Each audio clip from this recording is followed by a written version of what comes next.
ভারতের জন্য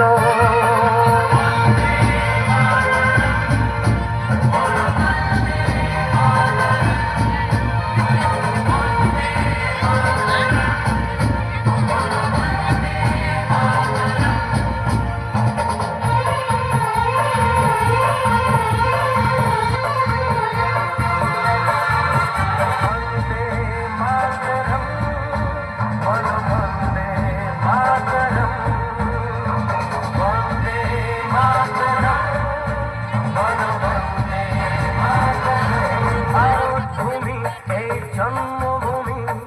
জননী তোমার আমার এ সময়ের নামে আজ শপথ করি আনব সুদিন আবার এই ভারত ভূমি এই জন্মভূমি জননী তোমার আমার এ সময়ের নামে আজ শপথ করি আনব